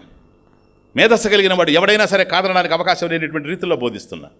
Please tell me. అయిపోయింది. ఇక్కడి నుంచి ప్రిపేర్ అవుతుంది మనసు గురు బోధన వినడానికి. చాలా వెరీ వెరీ ఇంపార్టెంట్. ఇది నన్ను నేను అంగీకరిస్తున్నాను, ఓకేనా? నన్ను అంగీకరించడం అంటే ఏంటి? ఇప్పుడు స్వామీజీ నన్ను నేను అంగీకరించాను స్వామీజీ, నేను ఇలా ఉండడం ఇష్టం. నీకు నేను చెప్పిందంతా సరిగా అర్థం కావలేదు కనుక చప్పట్లు కొట్టావు. నిన్ను నువ్వు అంగీకరించడం అంటే ఏంటో తెలుసా? నువ్వు ఉన్న పరిస్థితులను అంగీకరించడం నంబర్ 1. నువ్వు ఉన్న పరిస్థితుల్ని అంగీకరించడం, నీకు ఇష్టమైనా లేకపోయినా.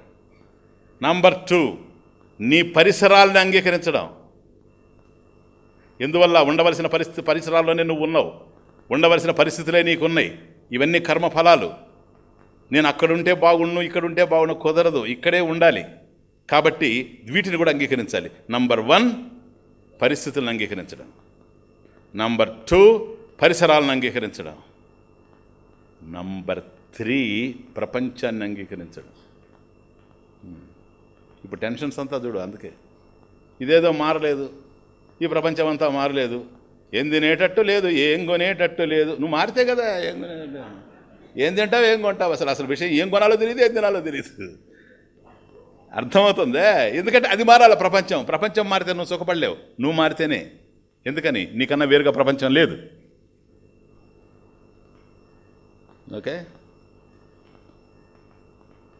పరిస్థితుల్ని ఉన్నట్లుగా అంగీకరించడం, పరిసరాలని, ఎన్విరాన్మెంట్ ఉన్నది ఉన్నట్లుగా అంగీకరించడం, ప్రపంచాన్ని ఉన్నది ఉన్నట్లుగా అంగీకరించడం. నంబర్ 4 నీ గతాన్ని యాక్సెప్ట్ చేయడం. నీ గతాన్ని నువ్వు అంగీకరించాలి. నీ గతంలో మంచి జరిగి ఉండొచ్చు, చెడు జరిగి ఉండొచ్చు, రెండింటిని యాక్సెప్ట్ చేయాలి నువ్వు. లేకపోతే గురుబోధ వినలేవు. ఊరికే దీనికి జీవన జ్యోతి అని హెడ్డింగ్ పెట్టలేదు, మీ కాలాన్ని వెచ్చించి ఇక్కడికి రమ్మని చెప్పలేదు. లాస్ట్ నా ట్రయల్ నేను చేస్తూ ఉన్నాను, అంతే, ఫైనల్ ట్రయల్. చివరి ప్రయత్నం చేస్తూ ఉన్నాను, మీ ఇష్టం. నీ గతాన్ని నువ్వు అంగీకరించాలి. గతం అంగీకరించడం ఏదైనా సరే. గతం ఏం చేసావు? గురువు దగ్గర కూర్చొని చెప్తూ ఉంటాడు, ఆయన బ్యూటిఫుల్గా ఎక్స్ప్లెయిన్ చేస్తూ ఉంటాడు అనుకోండి, పురుషుడు లేదు కఠోపనిషత్తు. వీడికి అనిపిస్తుంది సత్యం చూడు ఇంత అద్భుతంగా ఉండదు, బా ఏమి జ్ఞానం ఇది, ఇంత జ్ఞానం ఉండింది. కానీ నేను గతంలో అలా ఉండేవాడిని, నేను ఇలా ఉండేవాడిని. అప్పుడే కనుక నాకు ఇది తెలుసుంటే నేను అలా ఉండేవాడిని కాదు, నేను ఆ చెడు అలవాట్లకు లోనైన వాడిని. చూడు తమాషా, నేను ఏదో అలవాట్లలో ఉండేవాడిని, నాకు అప్పుడు గనక తెలుసుంటే నేను ఇట్లా ఉండేవాడిని కాదు, నా జీవితం అంతా అన్యాయం అయిపోయింది. పాస్ట్. దీన్ని కూడా అంగీకరించాలి శుద్ధంగా. ఎట్లాగో తెలుసా, లేకపోతే ఈ మనసు పనికిరాదు ఉండడానికి. ఆయన చెప్తా ఉంటాడు, వీడు ఏడస్తుంటాడు లోపల. అందువల్ల అది కూడా యాక్సెప్ట్ చేసేస్తాను నా పాస్ట్ని కూడా, నా గతాన్ని కూడా. ఎందుకో తెలుసా, ఆ రోజుల్లో తెలియక ఆ తప్పు చేశానే కానీ సుందర చైతన్యానంద శిష్యుడిగా ఈరోజు నేను చేస్తాను ఆ తప్పు చేయను, ఐ డోంట్ డూ ఇట్. ఆ రోజు తప్పు జరిగితే అది నా తప్పు కాదు, నా అజ్ఞానం తప్పు. వేదంలో ఇవన్నీ ఉన్నాయి. వేదంలో మీకు చెప్పాను, నేను గతంలో కోపడ్డాను, అది నా తప్పు కాదు, కోపం తప్పు. ఇవన్నీ కూడా మంత్రాలు మీకు చెప్పాను. అట్లాగే చూడండి మహర్షులు అదంతా లోపల ఉండేది కడిగేయడానికి. కనుక గతంలో ఏదైనా తప్పులు చేసి ఉండొచ్చు, నేను యాక్సెప్ట్ చేస్తున్నా. మీ తల్లిదండ్రులు యాక్సెప్ట్ చేయడేమో, మీ భార్యలు యాక్సెప్ట్ చేయడేమో, మీ భర్తలు యాక్సెప్ట్ చేయడేమో, నేను చేస్తాను. నాకు ఆ హృదయం ఉంది. అర్థమవుతుందే? తెలియక చేసి ఉంటారే కానీ తెలిసి చేయరు.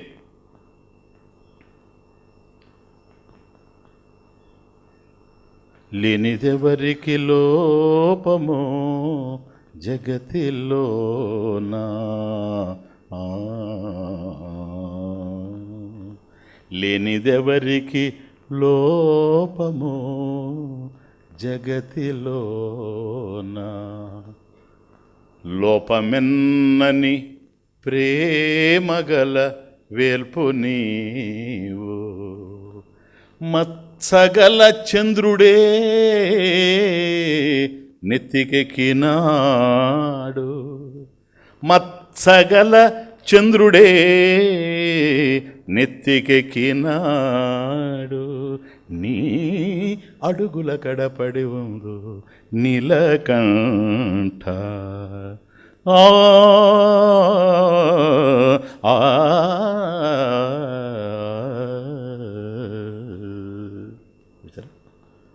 భగవాన్ తెలియక తప్పులు చేశాను, యాక్సెప్ట్ చేయి.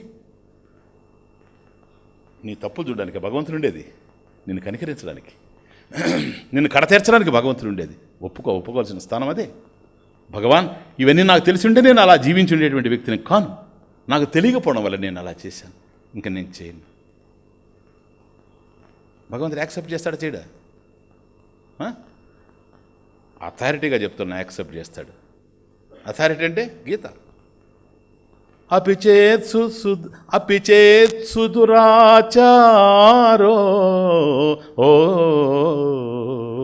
భజతే మాం అనన్యభాక్ సాధురేవ సమంతవ్యః సమ్యక్ వ్యవసితో హి సహా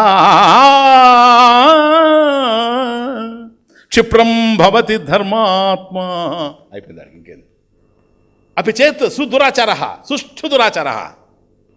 మామూలు దురాచారుడు కాదు వాడు, సుదురాచార, సుష్ఠు. ఇంకంతకు మించిన పాపి లేడు. అటువంటి వాడు అయినప్పటికీ నన్ను మాం భజతే అనన్య భాక్, అనన్య చింతనతో నన్ను కనుక భజించాడంటే వాడు ఎవడో తెలుసా? ఇంతవరకు పాపాలు చేసి ఉన్నా సరే ఈ క్షణం నుంచి సాధురేవా, సాధు ఏవ, సర్వసంగ పరిత్యాగైనటువంటి సాధువు ఎవరో అలాంటి వాడు. ఎందుకని? మనసును పరమేశ్వరుడు ఎందుకు తిప్పాడు గనక. ఇప్పుడు ఏమవుతాడో తెలుసా? వాడు పాపి సాధువు కాదని నువ్వు అనుకున్నా నువ్వు కూడా చేతులెత్తి దండం పెట్టాల్సిన రోజు దగ్గరలో ఉంది. ఎందుకని? క్షిప్రం భవతి ధర్మాత్మా. వాడే క్షిప్రం, తొందరగా, వెంటనే, అడ్వాన్స్, చాలా దగ్గర టైంలో ధర్మాత్ముడైపోతూ ఉన్నాడు. కదలకూడదు బండి, కదలకనే ఈ బాధ అంతా. Starting trouble. ఎంత మనం చెప్పినా గతంలో బతికినటువంటి బతుకు యొక్క దౌర్భాగ్యపు లక్షణాలన్నీ ఉన్నాయి కనుక తాత్కాలికంగా ఏదో ఉత్సాహపడమే, ఉపన్యాసాలను అప్రిషియేట్ చేయడమే కానీ దాన్ని అర్థం చేసుకొని జీవించే ప్రయత్నం చేయడం లేదు. బండి కదలడం లేదు, అది వచ్చిన బాధ. కదిలిందే క్షిప్రం భవతి ధర్మాత్మ. సికింద్రాబాద్ స్టేషన్ వదిలేసిందంటే వరంగల్కి వెళ్ళిపోద్ది, వరంగల్కి వెళ్తే ఖమ్మం వెళ్ళిపోద్ది, ఖమ్మం వదిలిందంటే విజయవాడ వెళ్ళిపోద్ది. ఆగదు. కాబట్టి సాధు జీవితం కదిలిందో పరమేశ్వరుడు దగ్గరైపోతూ ఉంటుంది. ధర్మాత్మ క్షిప్రం భవతి, ధర్మాత్మ భవతి క్షిప్రం. వెంటనే వాడు ధర్మాత్ముడు అయిపోతూ ఉన్నాడని పరమేశ్వరుడు సార్ చెప్పింది, నేను కాదు, భగవద్గీత. కాబట్టి వాడు ఎంత పాపైనా సరే, ఎంత పాపం చేసినా జ్ఞానం అనేటువంటి జ్ఞానాగ్ని దగ్ధ కర్మాణి, వాటినంతా దగ్ధం చేసేస్తుంది జ్ఞానం అనేటువంటి అగ్ని. కాబట్టి పాస్ట్ని యాక్సెప్ట్ చేయాలి. ఓకే, మర్చిపోయింటారు. మీ పరిస్థితులను అంగీకరించాలి, మీ పరిసరాలను అంగీకరించాలి. ఏ ప్రపంచంలో నువ్వు ఉండవో ఆ ప్రపంచాన్ని అంగీకరించాలి. అది అలా ఉండడం వెనక నియతి ఉంది, ధర్మం ఉంది, దానికి కూడా ప్రారంభం ఉంది. అలా ఉన్నటువంటి చోటే మనం ఉన్నాం. అర్థమవుతుంది. తొలి నుంచి కూడా ఉత్తర హిందుస్థానంలో పుట్టాల్సిన వాళ్ళు ఉత్తర హిందుస్థానంలో పుట్టారు, దక్షిణ హిందుస్థానంలో పుట్టాల్సిన వాళ్ళు దక్షిణ హిందుస్థానంలో పుట్టారు. ఉత్తర హిందుస్థానంలో పుట్టారు కనుక పాపం వాళ్ళకి ఎప్పుడు దండయాత్రలు ఉండడం వల్ల ఎంతసేపు వాళ్ళతో పోట్లాడమే జరిగిపోయింది. అందువల్ల ఎప్పుడు భయాలతోనే ఉన్నారు, భక్తి పెరిగింది. దక్షిణ భారతదేశంలో ఉన్నారు కనుక ఎవ్వడు దండయాత్ర చేసేవాడు లేనే లేడు. హాయిగా తినడం, మంగళం పాడడం కనుక సిద్ధాంతాలన్నీ వచ్చాయి. ఎందుకని పప్పన్నం తినేసేయడం, కూర్చొని మాట్లాడుతూ ఉండడం, ఆత్మ ఏంటి. అందువల్ల ఏ ఆచార్యులు వచ్చినా ఇక్కడి నుంచే వచ్చారు, ఇది అక్కడికి అందించారు. వీటి వెనక కూడాను వాళ్ళ ప్రారంభ ఫలాలు ఉన్నాయి, నియతి ఉంది, ధర్మం ఉంది. వీటిని అన్నిటి అంగీకరించాలి. ఎక్కడ ఎవరు ఉండాలనో అక్కడే ఉంటారు. కాబట్టి పరిస్థితులను అంగీకరించాలి, పరిసరాల్ని అంగీకరించాలి, ప్రపంచాన్ని అంగీకరించాలి, నీ గతాన్ని నువ్వు అంగీకరించాలి, వచ్చేదాన్ని అంగీకరించాలి, పోయేదాన్ని అంగీకరించాలి. ఫినిష్. వచ్చిందనుకోండి, ఏది వస్తుంటే ఆగతే స్వాగతం కుర్యాత్, గచ్చంతం నా నివర్తయ్యేది. ఏదైతే వస్తువు ఉందో దాన్ని యాక్సెప్ట్ చేయాలి. ఇప్పుడు జ్వరం వచ్చింది, అంగీకరించాలి. జ్వరం నాకే ఎందుకు వచ్చింది, మా షడ్డుకుడికి రాలేదు, వాడేవాడు మళ్ళీ కోసా నేను, వాడికి ఎందుకు ఇది ఎక్కడ ఆలోచన, ఇది ఈ మనసు దేనికి పనికి వస్తుంది, వేదాంతం వినడానికి. కాబట్టి నీకు రావాల్సిందే వచ్చేసింది, దట్స్ ఆల్ రైట్. నాకు జ్వరం రావడం వెనుక కారణాలు ఉన్నాయి సార్. ఏముండాయి స్వామిజీ, నిన్న పిజ్జా, వెంటనే నిన్నటితో వచ్చేస్తుంది, లేదా మొన్న సర్వపిండి. ఇది తెలంగాణకి, సరేనా? ఇక ఆంధ్రాకే పూతరేకలు, అన్నీ ఇవన్నీ తిని లోపల టాక్సిక్ మ్యాటర్ తయారయ్యి ఇప్పుడు జ్వరం వచ్చింది అనుకోండి, ఇది ఫలం. అంటే మనం విషం తిన్నా కూడా పని చేయకుండా ఉండాలి. అదే నీతి అంటే, ఆర్డర్ అంటే అదే. ఎప్పుడైతే ఆ పని చేశామో దాని ఫలితం రావాలి, వస్తేనే నీతి. వచ్చింది, దట్స్ ఆల్. కాబట్టి జ్వరం వచ్చింది అనుకోండి, రావాల్సిందే వచ్చింది. దీని వెనక కారణాలు ఉన్నాయి. జ్వరం వస్తా ఉందనుకో, రా రా రా రా రా. అప్పుడు జ్వరంలో కూడా మూలగం అప్పుడు హూ అని. ఇప్పుడు అట్ట కాదు, అప్పుడు అట్ట కాదు, రావాల్సిందే వచ్చింది. ఆగతే స్వాగతం కుర్యాత్. ఏది వస్తూ ఉంటే మనకు లాభం వచ్చింది అనుకోండి, మనం ప్రసాదం. నష్టం వస్తే సార్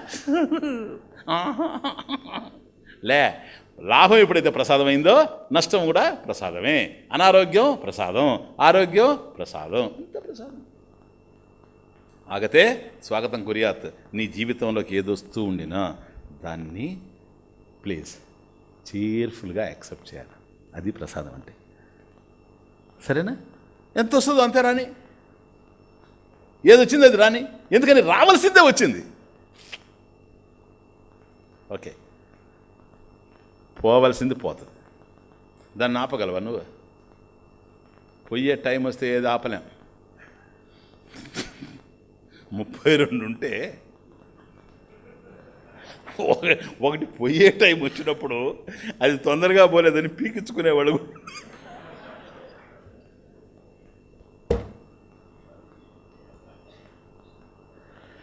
ఎందుకు పీకించుకుంటున్నాడు చెప్పండి నన్ను? అది ఒక 3 రోజుల తర్వాత రాలిపోద్ది. ఏం లేకపోతున్నా, కొంపలో వాళ్ళు చూడలేక ఈ మొఖాన్ని నువ్వు పోయి చూడలేకపోతున్నా. ముందే అంతంత మాత్రం అంత దాంట్లో ఇది ఒకటి పో అంటే పోయి డాక్టర్ గారు తీసాడు. ఆయన ఎందుకంటే 2 రోజులు ఉండండి రాలిపోద్ది అంటే భరించలేకపోతున్నాను అన్నట్టు ఆయన పెట్టి. ఇప్పుడేమంటే బాధ లేకుండా లాగండి, ఏం పర్వాలేదు. ఎందుకని ఇంజక్షన్ వేస్తానండి, అది బాధ కదా, అనస్థీషియా. ఉండండి నేను ఇంజక్షన్ పొడిచి అని ఇక్కడ పొడుస్తుంటే ఎట్లుంటుంది చెప్పండి. ఆ పన్ను బాధే నయం, ఈ పొడవడం కన్నా పీకే బాధే నయం, ఆ పీకే బాధ కన్నా ఉన్న బాధే నయం 3 రోజులు. ఈ పోవడం కూడా సోపాన క్రమంగా పోతూ ఉంటాయి పైకి. కాబట్టి నేను అక్కడి నుంచి తీసుకొని వచ్చేసిన తర్వాత ఏమవుతుంది తెలుసు, అది ఇప్పుడు చూడండి కొందరికి తీసుకొని వస్తే బాగుంటుంది, వెంటనే స్వామీజీ కొందరు అంటారు, నేను ఉదయం 10 గంటలకు తీసుకున్నాను, 12 గంటకంతా బాగా రెడీ అయిపోయింది, 1 గంటకంతా నేను కాఫీ తాగేశాను. అది విని వీళ్ళు పోతారు, అది ఏ డాక్టర్ దగ్గర పోతారు, ఆయనకి ఎట్లా పీకాడు ఈయనకి అట్లే పీకుతాడు. వాడు మొదటోడేమో 2 గంటల్లోనే కాఫీ తాగేసి వెళ్ళిపోయాడు, వీడుండ్లా 5 రోజులు క్రికెట్ బాల్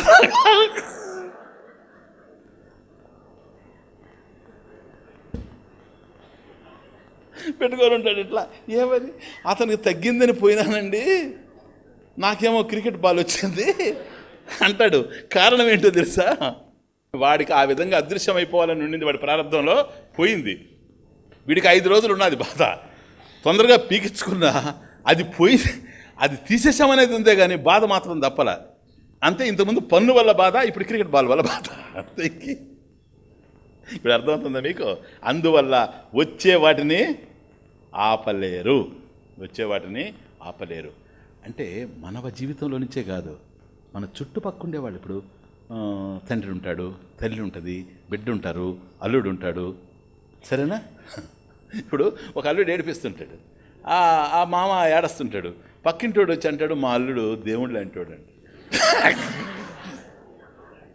వాడు శాపం పెట్టడానికి లేనిపోని బాధలు ఎంత. అప్పుడు వెంటనే మా అల్లుడు దేవుళ్ళు అంటేవాడు అంటే వీడి కోపం వస్తుంది, ఏమంటే ఎందుకు ఊరుకుంటాడు. కొంతకాలం అయిన తర్వాత చెప్తాడు అతను, మా కోడలేనండి. వెంటనే వీడు, మా కోడలు శకుంతల దమయంతి సీత, ఎందుకంటే రియాక్షన్ మళ్ళీ వాడి బౌలింగ్ చేస్తుంటాడు. Non sensical things sir. ఆయనకి అల్లుడు ఏడిపించాలా, నీకు కోడలు ఏడిపించాలా? వాళ్ళిద్దరి చేత ఏడుపులకు గురై మీరిద్దరు వచ్చి నన్ను ఏడిపించాలి, ఇది నా ప్రారంభం.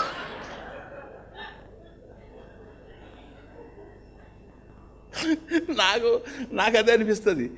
సమస్యలు వాళ్ళ బాధపడేది నేను, ఇది ఎక్కడిది, ఇది నాకేం అల్లుడు లేడు.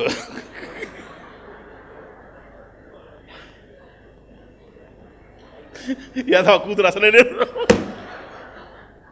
లేనిపోని బాధ. ఎందుకంటే మనసు నా మనసు ఏంటో మీకు తెలుసు కదా, మీరు కూడా ఏడిపించిన వాళ్ళే కదా. అందువల్ల ఇప్పుడు నేను ఎవరైనా ఏదైనా బాధలు చెప్పినారనుకోండి, నేను అక్కడి నుంచి నాకు నిద్ర పట్టదు, నాకు చెప్పేసిపోయి వాళ్ళు హాయిగా నిద్రపోతారు. మళ్ళీ వాళ్ళు వచ్చి చెప్తారు నాకు ఆ విషయం, స్వామీజీ 3 రోజులు బాధపడ్డాను కానీ మీకు చెప్పగానే లేదు నాయన నేను మేలుకొని ఉన్నాను కదా.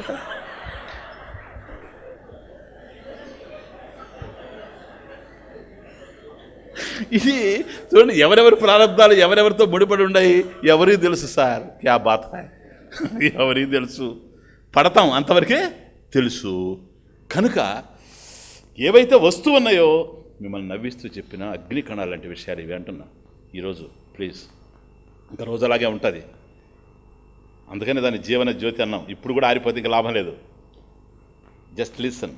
ఏదైతే వస్తువు ఉందో ఆగతే స్వాగతం క్రియాత్, వచ్చేదాన్ని అంగీకరించాలి. ఏదైతే పోతూ ఉందో పోవాల్సిందే పోయింది కనుక అంగీకరించాలి. Okay, 6 points. నిన్ను అంగీకరించాలి. ఎలా అంగీకరించగలవు? నీ పరిస్థితులను అంగీకరించాలి, నీ పరిసరాలను అంగీకరించాలి, ప్రపంచాన్ని నువ్వు అంగీకరించాలి, నీ గతాన్ని నువ్వు అంగీకరించాలి, వచ్చేవాటిని అంగీకరించాలి, పోయేవాటిని అంగీకరించాలి. ఇదంతా జరిగితే నిన్ను నువ్వు యాక్సెప్ట్ చేసినట్టు. It is nice being my self. ఇప్పుడే, లేకపోతే కుదరదు. కాబట్టి చేయాలనుకున్నవన్నీ మనం చేయలేకపోవచ్చు. ప్రపంచం ఏవేవో చేయాలనుకుంటాం ఈ ప్రపంచంలో, అవన్నీ మనం చేయలేకపోవచ్చు.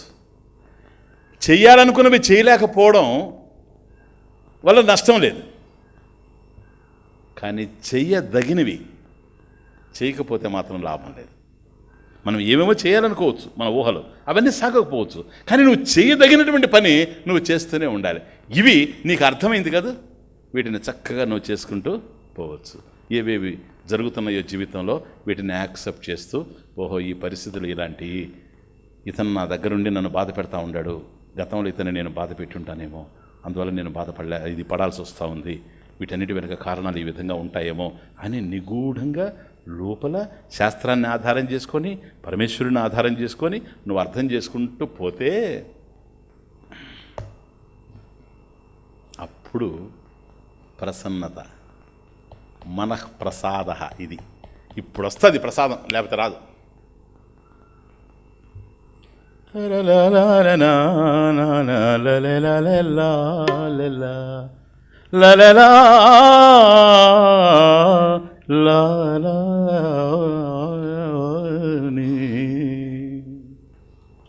కలిసొచ్చిన విధి పోయిందని, కదిలొచ్చిన గతి తోడుందని. కలిసొచ్చిన విధి పోయిందని, కదిలొచ్చిన గతి తోడుందని. కలిసొచ్చిన విధి పోయిందని, కదిలొచ్చిన గతి తోడుందని. వెన్నుడు మదిలో వెలిగిపోగా, వెన్నుడు మదిలో వెలిగిపోగా, కన్నులలో కాంతి వెలిగిందని. హృదిలో శాంతి నిలిచిందని. సత్యమైన నీ కథ విని వినిపించింది మనసు మనవిని. సత్యమైన నీ కథ విని వినిపించింది మనసు మనవిని. పోయిన పుణ్యమి వచ్చిందని, పోయిన పుణ్యమి వచ్చిందని, చేసిన పుణ్యము తెచ్చిందని. పోయిన పుణ్యమి వచ్చిందని, చేసిన పుణ్యము తెచ్చిందని. సత్యమైన నీ కథ విని వినిపించింది మనసు మనవిని. సత్యమైన నీ కథ విని వినిపించింది మనసు మనవిని. కాబట్టి ఇవంతా మనం వినడం ఎందుకో తెలుసు, ఇదంతా భగవంతుని యొక్క కథాశ్రవణం. ఇదే కథాశ్రవణం అంటే ఇంకేంటి, ఆయన యొక్క అద్భుతమైనటువంటి విషయాలు మనం వింటున్నాం. ఇదంతా విన్న తర్వాత మనసు చెబుతూ ఉంది, ఇప్పుడు నీకు అర్థమైంది కదా, ఫస్ట్ యాక్సెప్ట్ చేయి. యాక్సెప్ట్ చేసావా, కలిసొచ్చిన విధి పోయిందని, ప్రారంభం ఎగిరిపోతుంది. కదిలొచ్చిన గతి పతి, కదిలొచ్చిన గతి తోడుందని. చూసావా? కాబట్టి వెన్నుడు మదిలో వెలిగిపోతే కళ్ళలో కాంతి, హృదయంలో శాంతి. ఇదంతా ఎలా జరిగింది? సత్యమైన నీ కథ విని వినిపించింది మనసు మనవిని. అద్భుతమైనటువంటి వాళ్ళ ఈ సాధన రహస్యాన్ని విన్న తరువాత మనసు ఉత్సాహంగా ముందుకు పోవాలి. అలా అయినా కూడా అది పోవడం లేదు అని అంటే బ్యాక్గ్రౌండ్ ఉంది. ఆ బ్యాక్గ్రౌండ్ ఏంటో తెలుసా? ఇదిగో ఇవన్నీ నిన్ను నువ్వు అంగీకరించలేకపోవడమే. నెక్స్ట్ పాయింట్కి పోతున్నా, కానీ మీరు దాన్ని బాగా అర్థం చేసుకోవాలని చెప్తున్నా. భక్తిలో సాధనలో ముందుకు పోవాలంటే, గురు బోధ నీ హృదయంలో ఫలించాలి అంటే, జ్ఞానం సుస్థిరంగా నిలవాలంటే, ఇదిగో ఈ 6 నీకు షడ్గుణ ఐశ్వర్యాలు అనుకో, అంతే, ఇంకేం లేదు.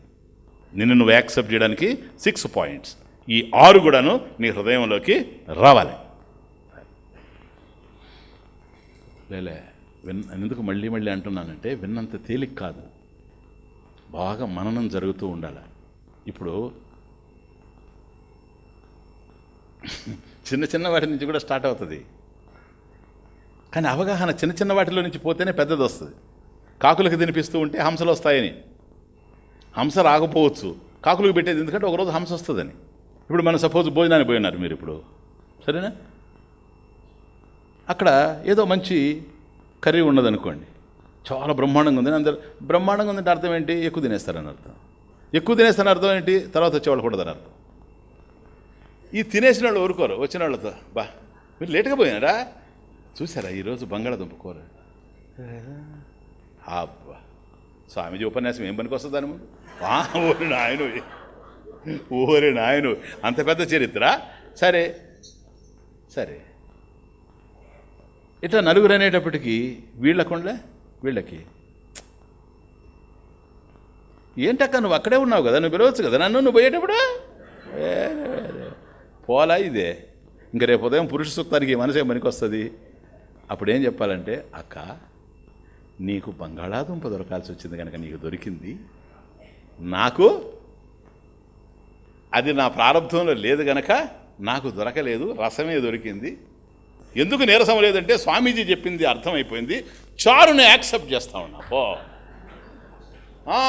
రసాన్ని యాక్సెప్ట్ చేస్తున్నా. It is nice being myself. Come on. ఇది చిన్నదే కావచ్చు, సాంబార్ దగ్గర నుంచి స్టార్ట్ అవ్వాలి. భార్యాభర్తలు కూర్చొని హాయిగా మాట్లాడుకుంటూ ఉంటారు. ఏదో భగవంతుని కృప వల్ల, స్వామీజీ కృప. మళ్ళీ నేను ఒకటి, నాది ఎట్లంటే వాళ్ళకి బాగా జరిగితే స్వామీజీ కృప అంటారు, జరగకపోతేనేమో ఏంటో ఆయన చెప్తా ఉంటాడు, మన జీవితాలు ఎట్టుంటాయి. ఇది నా భారతం. ఇది వాళ్ళిద్దరు కూర్చొని మాట్లాడుతూ ఉంటారు, హ్యాపీగా మాట్లాడుతూ ఉంటారు. ఏంటో మన జీవితాలు ఇట్లుండే. ఎందుకంటే బిడ్డ మంచోడు, అమ్మాయి మంచిది, అందరూ కూడా మన మాట వింటుంటారు. చూడు నిన్న కూడా డబ్బులు వచ్చాయి, వాళ్ళు ముంచేసాము, వీళ్ళు ముంచేసాం, చాలా బాగుంది. కాబట్టి ఆ బ్యాంకులో ఎంత ఉంది కదా, ఈ బ్యాంకులో ఎంత ఉందో చూడు, ఆమె పోయి తీసుకొని పాస్బుక్, దీంట్లో కూడా ఎంత ఉందండి, అంత ఉంది, ఇది ఇలా చేసుకుంటాము, అది ఎలా చేసుకుంటాము, ఇలా చేసుకున్నా అని మాట్లాడుతూ ఉంటారు. కుర్రాడు చూడండి నా ఫేస్ ఇట్లా వస్తాడు వాడు, నాయన రారా వాడు,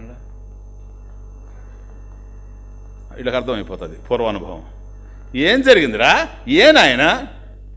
నేనేం చేయలేదు నాన్న, నేను ముందు పోతా ఉన్నాను స్కూటర్లో, వెనక నుంచి ఆటో కూడా వచ్చి కొట్టి ఏమైంది, తుక్కయింది.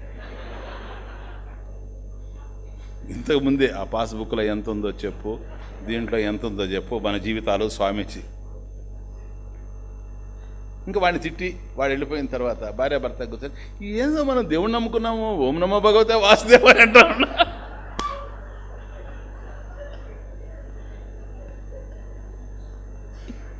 ఏంది ఇది? ఎందుకే నిన్ను ఎవరన్నామన్నారు ఓం నమో భగవతే వాసుదేవాయ అని? ఆయన ఏమైనా కాంగ్రెస్ పార్టీ లేదా తెలుగుదేశమా, అరవదేశమా, ఇంకోటే నువ్వు పోయి ఓం నమో భగవతే వాసుదేవ ఓం. ఆయనకేమో నీ ఓట్లు కావాలన్నా? నిన్ను అడిగాడు ఎప్పుడన్నా? కాదా, నీకోసం ఆయన్ని ప్రార్థిస్తున్నావా? ఆయన కోసమా? ఆయనకి జనం అవసరమా చెప్పు. కాబట్టి నువ్వు ఎందుకు అసలు ఓం నమో భగవతే వాసుదేవాయ అనేది?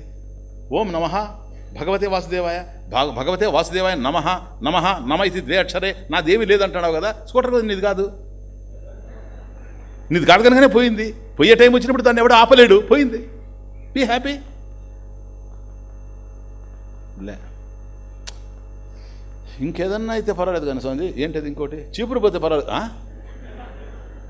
చీపురు పోతే పర్వాలేదా? నీకు అనిపిస్తుంది పర్వాలేదని, ఆవిడ అడుగు, దాని అవసరం ఎంత ఉందో. ఏంటే అది?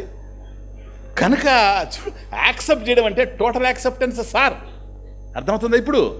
అందువల్ల దీన్ని వినడమే కాకుండా సీరియస్గా విన్నారు, నవ్వుతూ విన్నారు, వీటిని హృదయంలో తెచ్చుకోవాలి. తెచ్చుకున్నారనుకోండి, మీ హృదయాలు తేలిక పడిపోతాయి, మీ గుండెలో ఉండే భారం అంతా దిగిపోతుంది. రేపు ఏవేవన్నా రావచ్చు, ఎవరికైనా రావచ్చు. ఆ భారాన్ని తట్టుకోవాలంటే గుండెకి బలాన్ని ఇవ్వాలి.